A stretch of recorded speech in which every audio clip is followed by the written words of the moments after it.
was living a lie. In the darkness, I was scared of the light. With no direction, I was running away. Step aside, enjoy the ride. Enjoy the ride.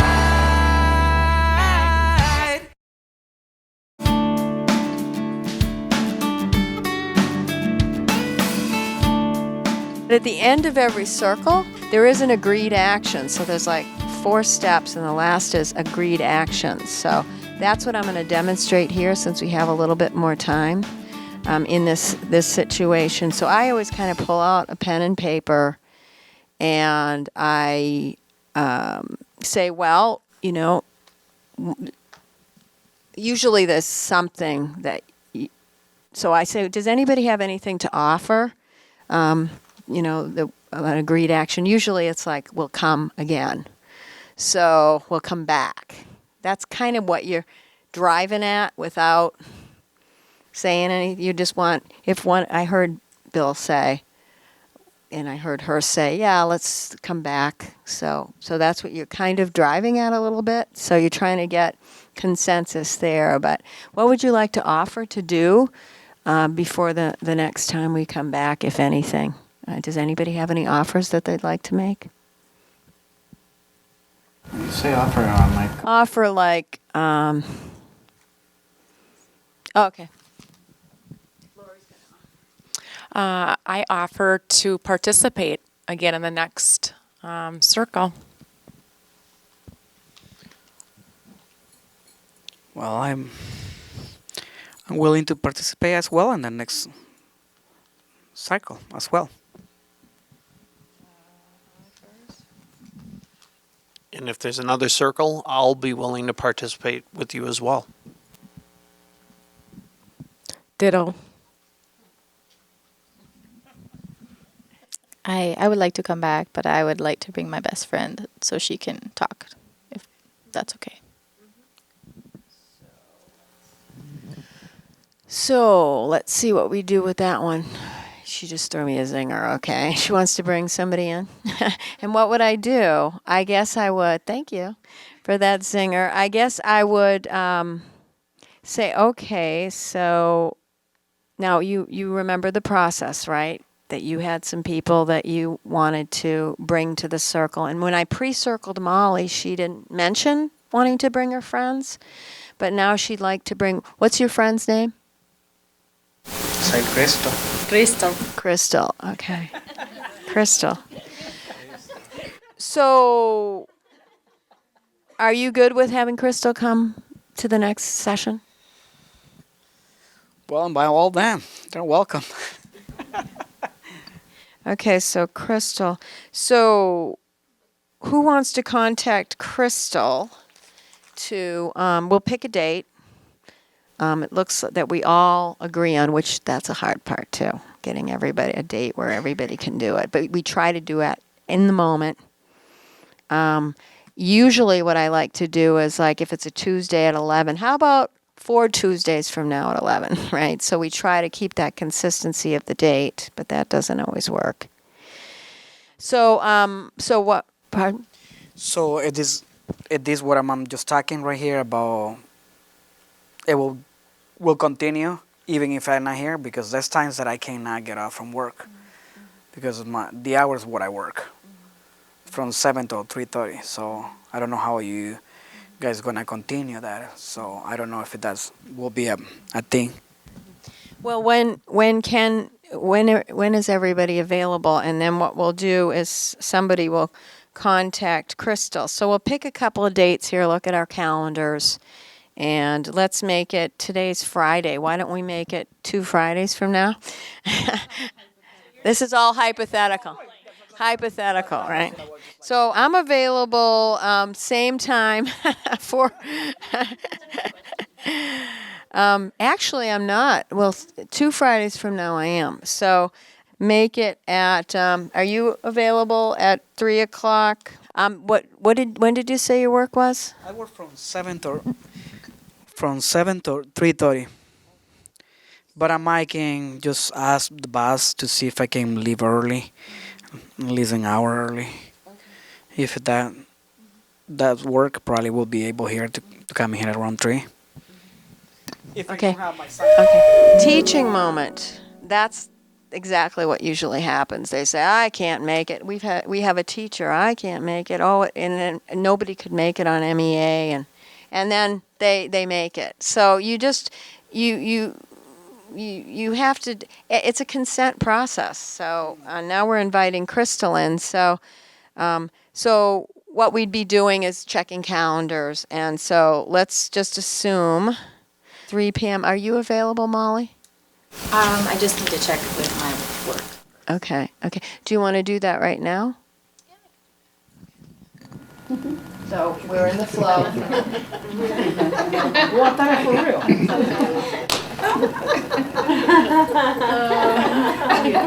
It looks like it.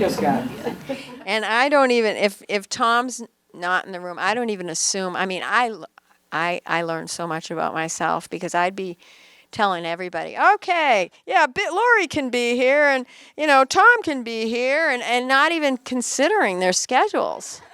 I mean, that's just how I am. So I'm always like cognizant of that. And so what we would do is, and who's going to, so Molly to, so we're going to say, who's going to call Crystal? How are we going to check about her? Call her when she's off of work. Okay, call her. So you're going to call her to invite her. Okay. And then do you want to call her now to see if she's available? She's right in the middle of class. Okay.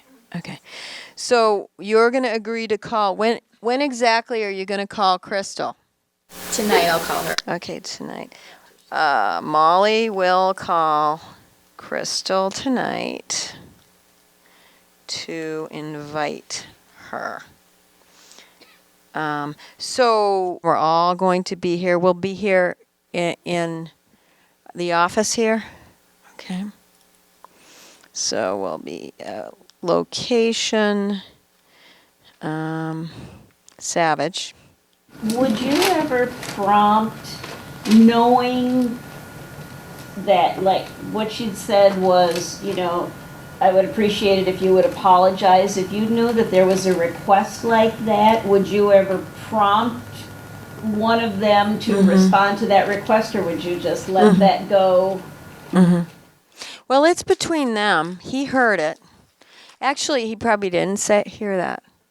See, that's something I heard, and he might not have heard. That could be an agreement, exactly. That could be an agreement, because that's something that's important to her. Right, but we're not right now. It's their issue. So if she says, "Well, I'd like you to apologize," then there's the consent there. But this isn't about me saying it'd be nice to have an apology here. Although I've done that. See, there's no right or wrong way. I did it. We did it with the father the other day. We got to this point. We got the thing, and I said. And I stopped myself. I said, and she asked for an apology. Would you like to offer an apology? See? And he's like, what I modified it to write a letter or something like that. We modified it we didn't say apology because that's a judgment, right? And he was perfectly willing to do that. I have a question. Now this is like a mock situation, but you are going through this in real life. Am I correct? Yes. Okay, because just hearing it and hearing the story about it, she was packing your son up and leaving before even telling you. So you would think that she had a problem with you. So I think if you were in the mediation, just me thinking, I wouldn't call her poison fruit and good fruit. Because I would think that the mediation will be over once you accuse her of being poison and you being a good fruit and poisoning everything, because I think she would have an attitude with that. So I think if you were in a mediation, you may want to hold that back because she held it back because it's not a real situation. But I really think that if you call someone poisoning, you're poisoning the relationship in the child.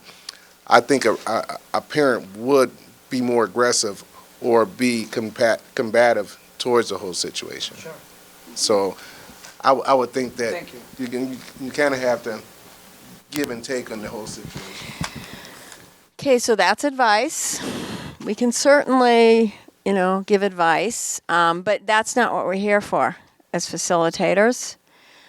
We can give advice, though. Again, there's no wrong or right way, but it can get in the way. I'm just telling you, I remember one circle where they were fighting over if he could only pay me that $10, and I forget the minimal amount, but it was something like $10, and I let it just happen, and it ended up being a $10,000 payment. So if I jumped in with my $10 and said, here, let's solve your conflict, here's $10, they would have never resolved it on their own to get to, this is their relationship. So you can get all kinds of advice. That's the what happened and then the story about what happened that I demonstrated earlier. You weren't here, but we all have stories about what happened here. I have a big story here. I have his legal story all set, things like that. So, but we can all have our story, and that's when we get into the vicious circle. This is their dialogue.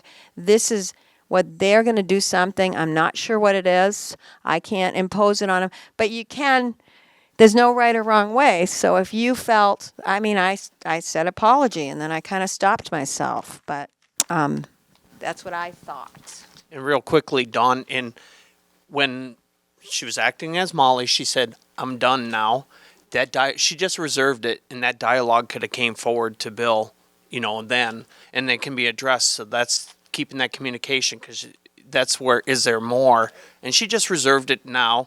And it could come up in the next mediation, so it doesn't really have to be, at that point driven forward. She reserved it as an opportunity, and by keeping the dialogue going, it flows on their time. And then again, as he's willing to hear it, or they're willing to deal with it at that point. It's so normal in our culture to want to fix and want to make suggestions and all of that. And we were all tempted. That's why we did the listening exercise, and I did pass out the 4 blocks to communication. So when we're doing this, we are very tempted to help them, offer some help. And we're not necessarily helping them if we're telling them how they can fix their own problem. We don't even know this is years of a relationship here. Years. They know. They're talking to each other. My parents, they were together for years and years. They know each other, right?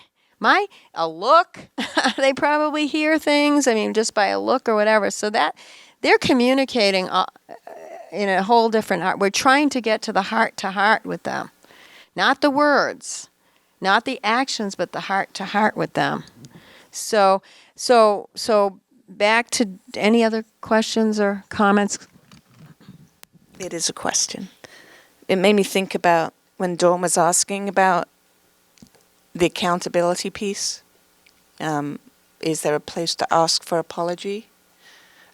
Where does restorative practice come in?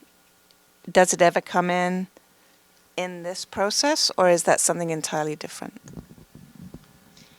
This is a restorative circle and a peacemaking dialogue between the two of them. We're just facilitating it.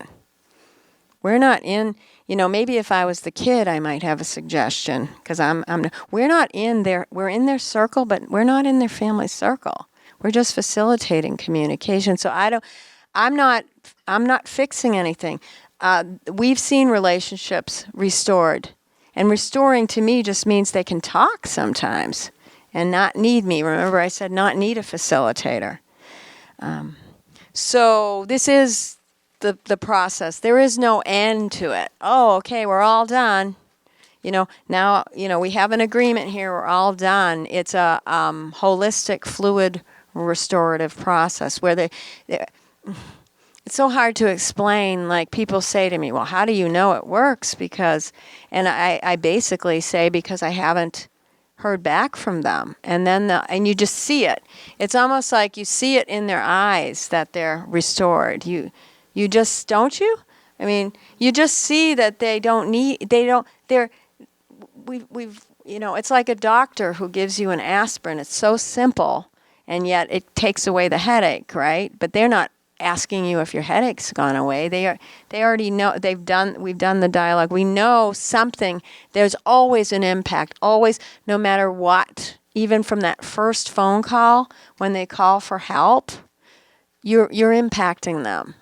It's huge, a huge impact just to so what we're trying to get at, and I'm trying to model here, is the agreed actions that are going to be very simple. Sometimes they'll be a little more, but you want them to, the simpler, the better, because you're modeling, we're going to all sign this, and you're modeling that they're going to be looking at it very carefully and making sure they can make it at 3, and we're going to have, it's going to be that simple where people are in integrity about things. Integrity is huge, and it's hugely not done. Like, I learned this, and it's really hard. When somebody calls you, and you say, "Oh, I'll call you right back," and then you don't, what you assume on the other end is that they really didn't expect a call back. Oh, they know I'm busy. You make all these assumptions, but you said you were going to call them back, so you should probably do that. And integrity doesn't, it's that simple. Integrity is that simple. Integrity doesn't mean that, no matter what, you're going to get there. That just means you're going to have a phone call, at least beforehand. You're going to know that this is something that you've committed to. And then it's a commitment here that we're making. And it should be honored as a big commitment. So that's why we write it down. To kind of, and then sometimes we'll tell people that you make agreements all the time. I mean, Molly and Bill made an agreement to be here, right? There's all kinds of things that happened to get them here. So yeah, so I'm writing down here, I'm putting the date. I just grab a piece of paper. I put the date. Bill, Lori, Molly, Tom, Karen will meet again at 3 p.m. in Savage. Sometimes, if we're all in the same place, I don't put the address, but if it's going to be a different place. And then number 2 will be that Molly will call Crystal tonight to see if she can come.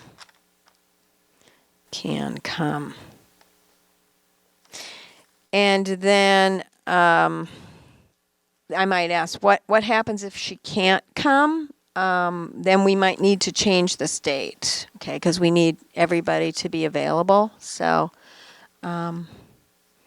hopefully we can have it on this date. But if she can't make it, Molly, just let me know.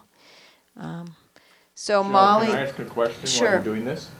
As a psychologist, people make a commitment when they make an appointment to me. They pay a cost. They'll pay $100 if they don't show up. Mm-hmm. So if they call me, and you've got a lot of people here, so it's expensive time. I mean, people are taking off work. Do you have a commitment? Do they pay ahead? Because people will call me and say, well, I feel sick or something, that's a perfect excuse. And then I'll say, yeah, you can skip, and that's okay, and if I can fill it, then you won't have a charge. Well, maybe I can come in then, and they're just fine. And most people come in private practice, they really do come, but you're still reserving that seat on the airplane. The plane takes off if there's somebody in that seat or not. And when I worked, consulted with the Minneapolis schools, parents wouldn't show up for conferences, so we'd have 6 or 8 people wasting an hour. So I wondered how you dealt with that, because you have a lot of people power here. And if you block off 3 hours of your day, that's a significant time. So I don't know how you handle it. That's a really good question. I mean, we just handle it right here in the room. I mean, everybody's committing, if she calls and can't come, we'll change our schedule. I guess I'm not one to. The only thing we have in our mediated agreement is a minimum of an hour, because it's never going to be done in 10 minutes. But somebody could just say, I'm here, and it's a consent process, right? So we have a minimum of an hour that they would pay for the mediation. I know our court system wants everything in advance, even a filing fee. I haven't had anybody, Tom wants to, I haven't had anybody not pay, not show up without telling me. I have had people not understand how prepared we are. I had one girl, and we did the circle with her. A circle mediation. She's getting a divorce, and she called, and we got everybody to be there at, I think it was 1:00, and she said, I'm traveling like 2 hours, and she was coming with her husband, and this was like our third or fourth. Do you think we could do it at like 3:00, and then that way we wouldn't have traffic on the way back? So it was kind of all about her. It was my judgment. We wouldn't have traffic on the way back, and we leave at 6. And so what I did with her was I did the listening. So you want all of us to stay late at work, right, after 5, because you might have traffic on the way back? Well, yeah, I'm not sure. And then she started to talk herself out of, there probably isn't traffic going that way. And could you move it to, and so we ended up moving it a half an hour. And then I committed that I would stay to 5:30. But I said to her, I'm going to check with the other two. It was Tom and it was Lori. And neither of them could stay. So Tom had an event he already planned for, and Lori had to leave. So when they came to Circle, they all knew that. They knew that I was going to stay. We ended up staying till like 7, but we were getting somewhere. And it's a consent. And that Tom had to leave, so Tom dismissed himself for the Circle. Lori did, and then I stayed there with the couple.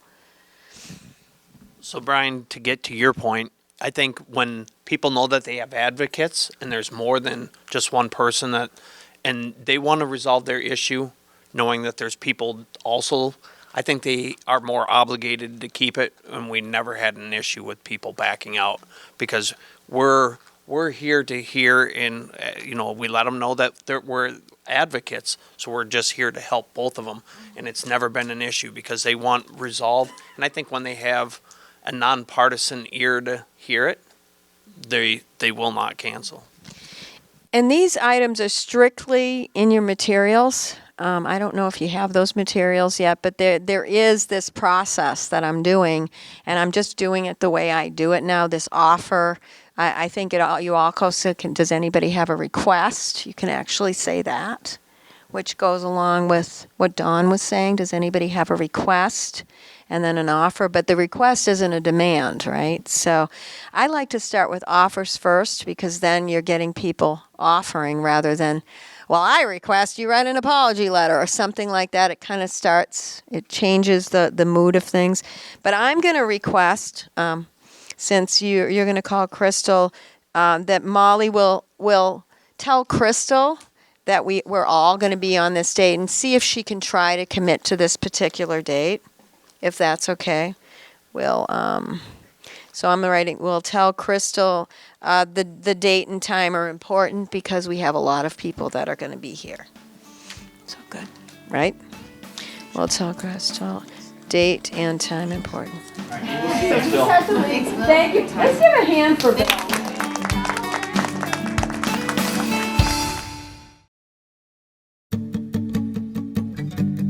You can't subpoena somebody to a circle, and that's the beauty of it and the detriment of it. We really have to pass our judgment. It's a little retarded from my perspective. Roadblocks. You're not listening.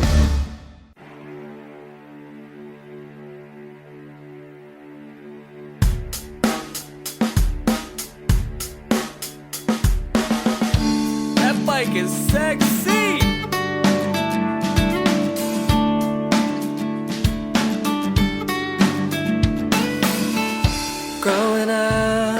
was living a lie. In the darkness, I was scared of the light. With no direction, I was running away. I tried to cover that I'm losing my mind. Oh, it's over. I wonder, yeah.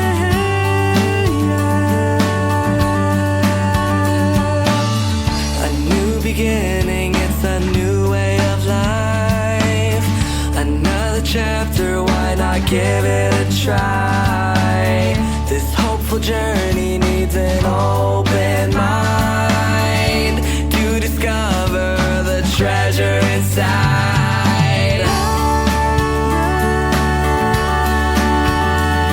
I'm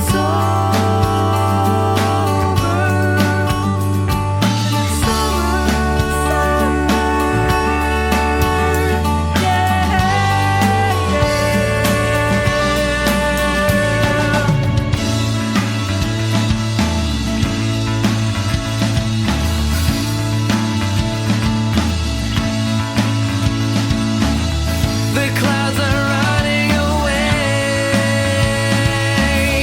I can see the colors every day. Walked away from the fire, and now I'm living in grace.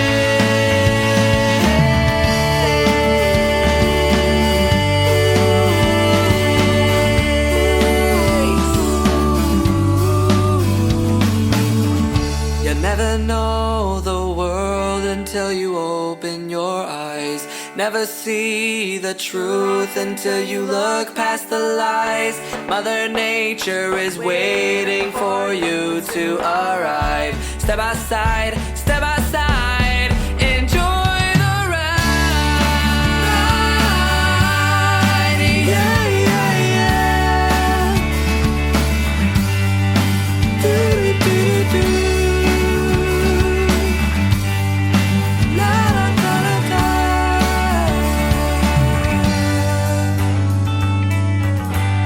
Enjoy the ride. So Michelle is going to leave us with the Family Innocence theme song. We know it's going to be catching on everywhere. So take it away, Michelle. And I won't have my husband Tom sing with me this time.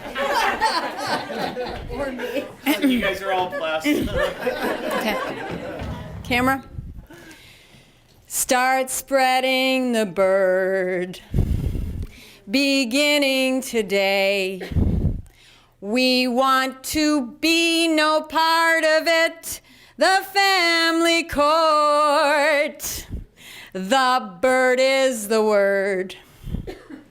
It's flying away to make a brand new start of it.